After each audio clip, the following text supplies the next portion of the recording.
how your attachment style and your partner's attachment style will impact your chances of reconciliation.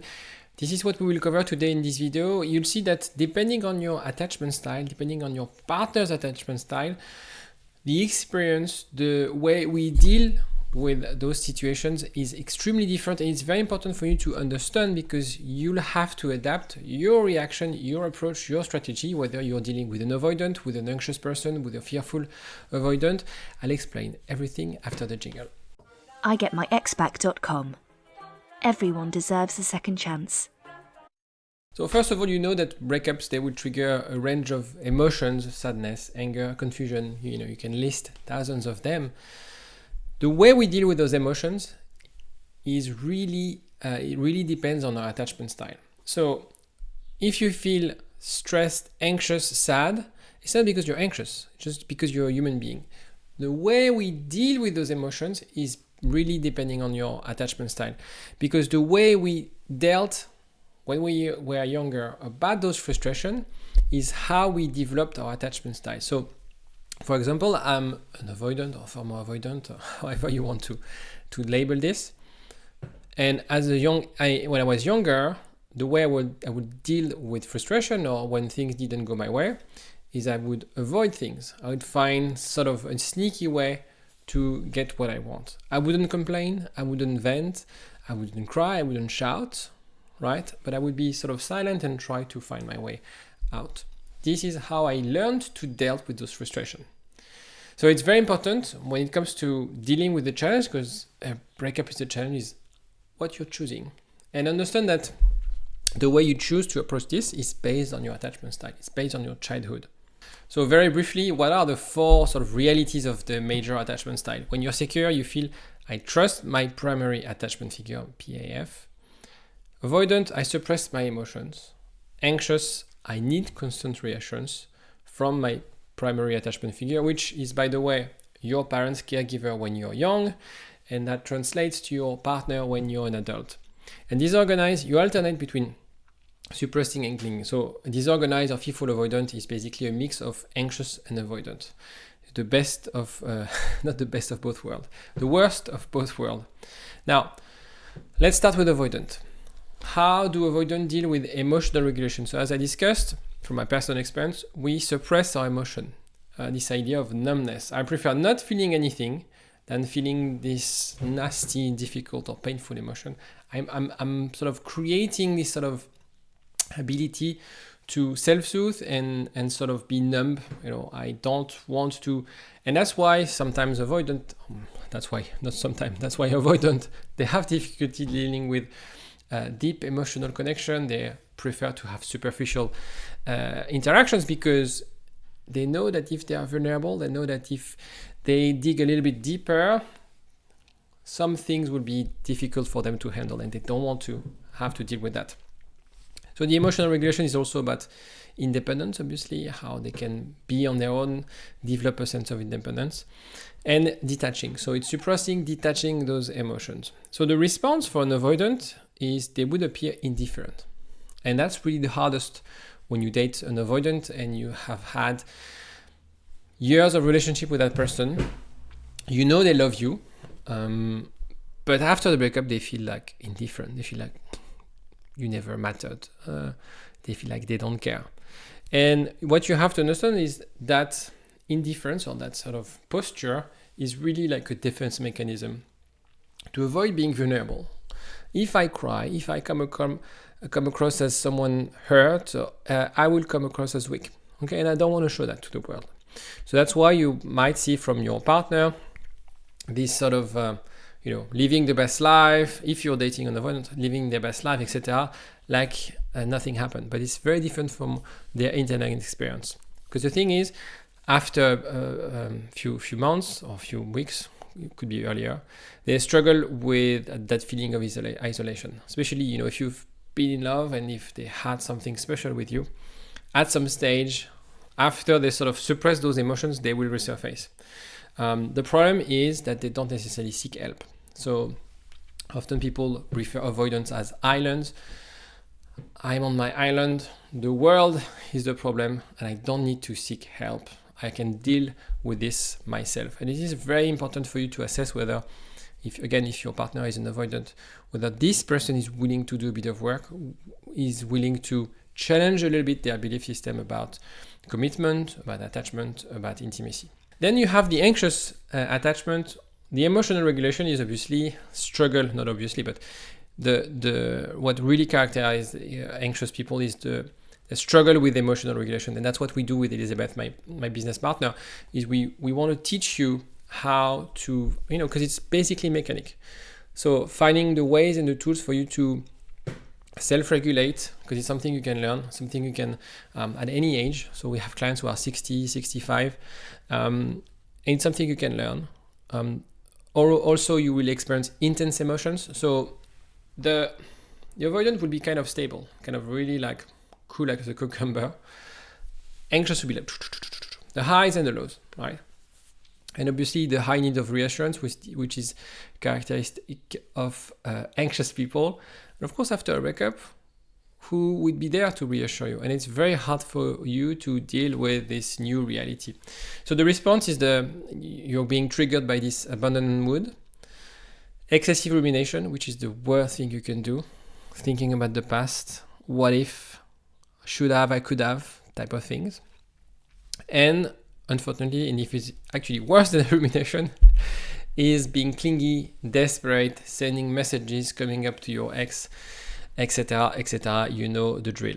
So this is the response for someone anxious. For someone disorganized or fearful avoidant, so it's combining the element of both.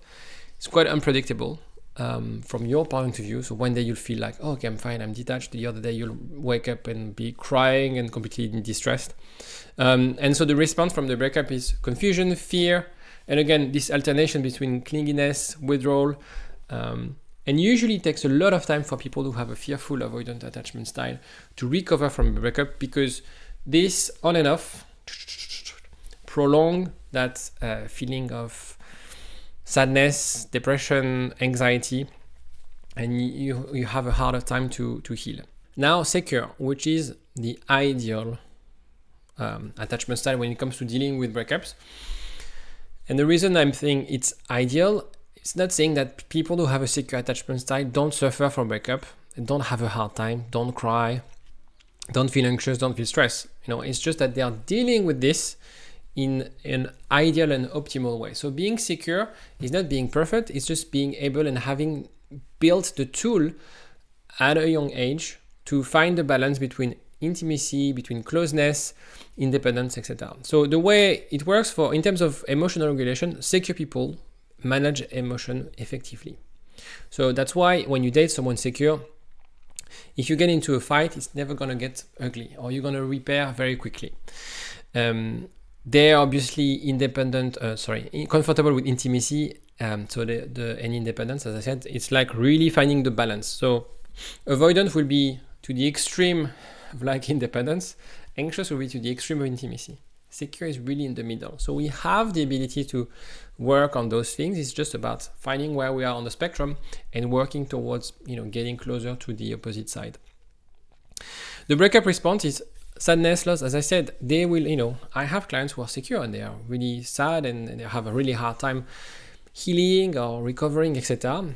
But for them, it's the recovery is quicker. The healing process is smoother than people who have an anxious or an avoidant attachment style, because they have a positive self-view. They have this idea of like, it didn't work out, I know my worth, and I'm willing to give it a try, but I'm willing to give it a try and assess that person is also in the same mindset. So it's very important for you to, and it's also the work that I'm doing with when my clients are anxious, is like reshaping your confidence level. Because feeling that, after a breakup, we feel rejected, we feel we don't deserve love, we never gonna find anyone, etc. This is stories you're telling yourself, if that's the case, okay? This is not true. As a matter of fact, you dated that person, they found you, they chose you, nobody forced them to be with you in the first place. So the question of the rejection right now is your reality based on the breakup and based on your emotional reaction. But if you take a step back, which secure people have the ability to do, and look at the big picture, look at your network, your friends, your family, people who know you, people who appreciate you, etc., you'll have another outlook on the breakup.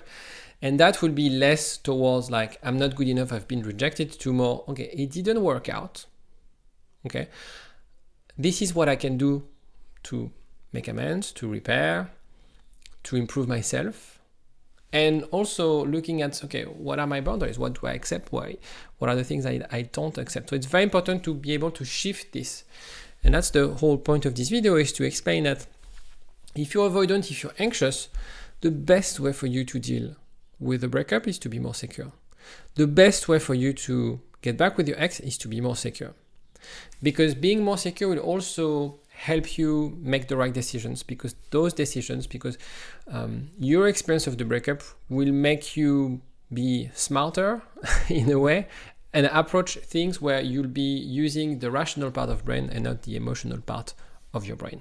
So I know some of you dated avoidant, and I wanted to list some sort of a timeline for avoidant, their experience of the breakup after a breakup, because as I said, avoidant, they tend to appear very indifferent, but it's not necessarily a true sort of reflection of how they feel and their experience. And also, especially when they took the decision to end the relationship, the timeline is different. So while you are trying to get back and you have this shock and you want to be clingy, you want to cling to this relationship as quickly as possible, they are on the opposite. Okay, and so the curve is kind of you're here, it says like get back with you. They're here like, I don't want to hear from you, and quickly that will cross. And the crossing is where we need to get in touch. So let me explain. Right after the breakup, emotional state, relief, sense of freedom. Finally, it's happening. I can be on my own. And that's why they will ask for space. They will not be happy talking about the relationship. They will be just about logistics type of discussion. And the thoughts is like, I'm better off alone. I need my own space. Okay. So that's like first week, first few days. And then short term, again, detachment, actively trying to detach from the relationship. You'll find them working hard, partying hard, or staying at home, avoiding any sort of social interaction. I don't need anyone. This is better for me. So again, trying to reassure them of their decision. And this is like a few weeks.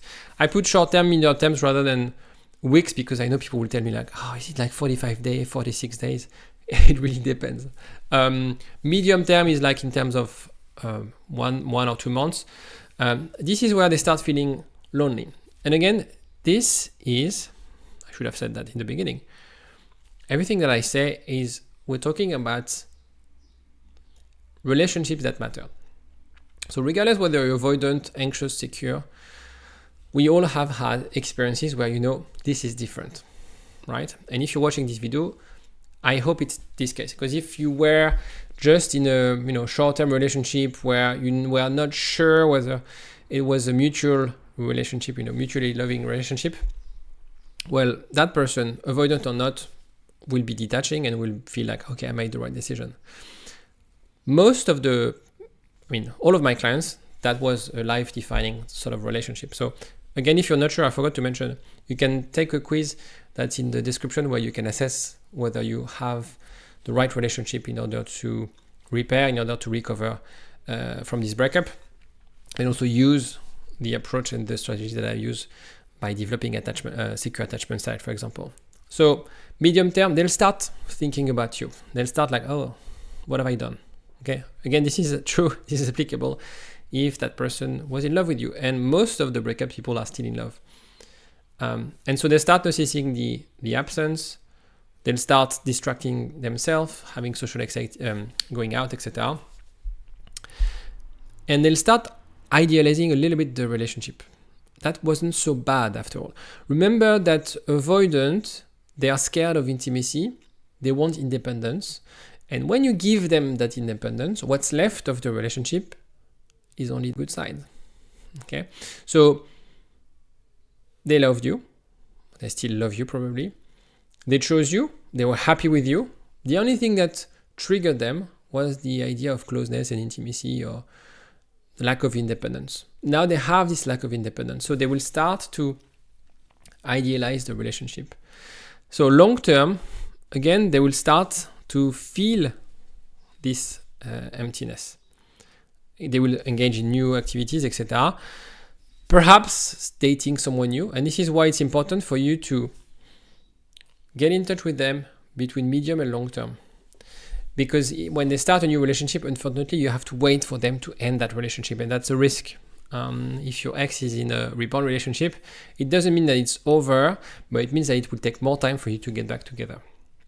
Okay, I don't want to spend hours on this slide. You can read it, pause and take some notes if you want. But for you, it's really, the reason I wanted to explain this is because avoidant, their timeline, the way they process the breakup is the opposite of an anxious person, whereas like high emotions, and the whole point of anxious is how can you detach, how can you reflect. The avoidant, they start with that. They detach first and then they reattach. And anxious, they detach, they are clingy, and they need to detach, okay?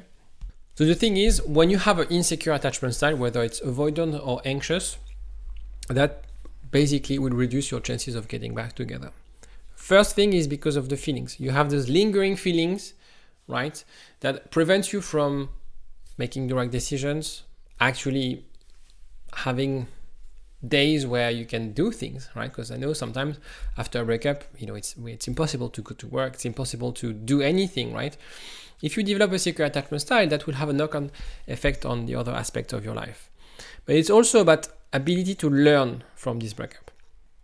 You can choose whether to suffer from this breakup, whether this breakup will define you, or whether this breakup is something that you can refine, something that you can learn from. And secure people have this ability to take that step back and reflect. It's also what you do when you work with a therapist, especially when you have a problem, is that person will help you to ask yourself bigger questions, detach yourself from the emotional pain, but look at things more analytically.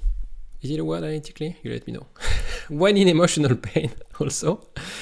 So what happens when we're in pain is that our instincts will drive our behavior. When we're in pain, when we suffer from a breakup, this is when we'll take our phone and we will text at 2 a.m. our ex, and the next morning regret. Okay, because there's gonna be the fight between impulsive thoughts, impulsive behaviors, and what you need to do. Okay, this is what I do with my clients on WhatsApp.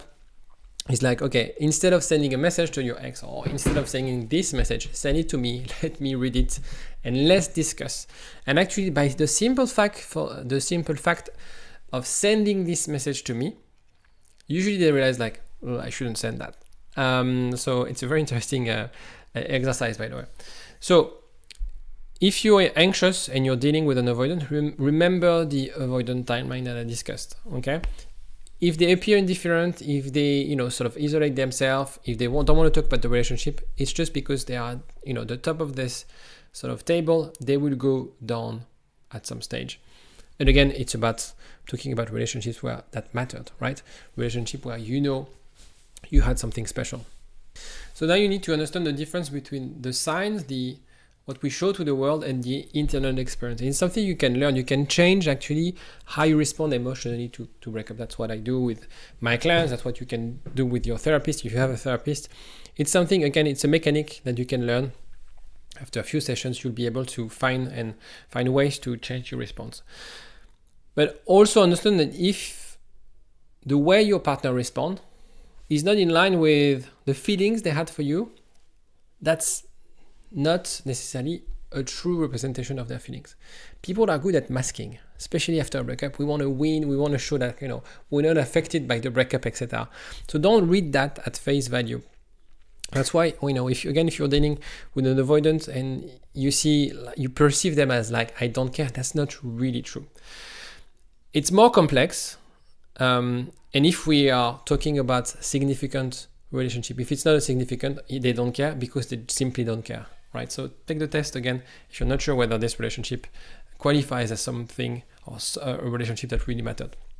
So how to reconcile? You have to understand your response. You have to understand your partner's response. Okay, it's not about the feelings. It's about how they approach the breakup. You have to adopt, if you don't have a secure attachment style, a secure response. That's the optimal way to manage the breakup emotionally, but also in terms of your behaviors or in terms of your actions. Now, will that guarantee that you're going to get back with your ex? No. Unfortunately, no. And actually be aware of anyone telling you if you do this and that and that and you follow this plan and whatever, you're going to get your ex back. My job is to maximize your chances of getting back with your ex. I can't guarantee anything, right? Because part of the answer is with your ex. Part of the answer is things that happened already that we can't change. And we have to live with that. Your job is to say, okay, from this point, what can I do? How can I optimize my actions, what I do, what I learn, in order to show them that I can change? So developing a secure attachment style, again, is the best way for you to deal with the breakup, but also to communicate with your partner. And that will change the dynamic. When you're in touch with them, they will see things differently. Again, would that be enough? I don't know, but that's the best way. That's the only way, in a way, unfortunately, if you want to get back together, if you want to recover what you lost, that's your only option. That's the only way to go. So again, remember, look at the table, look back at this video. If you have any questions, let me know in the comment section. Secure attachment style is the best way for you to deal with the breakup. It's a journey. The good news is you can develop a secure attachment style at any age. It's just a question of finding the right method, the right approach, the right structure, the right support. If you need to speak with me, there's also a link for you to book a discovery call if you want to discuss in more detail your situation. I will see you next time. Bye-bye.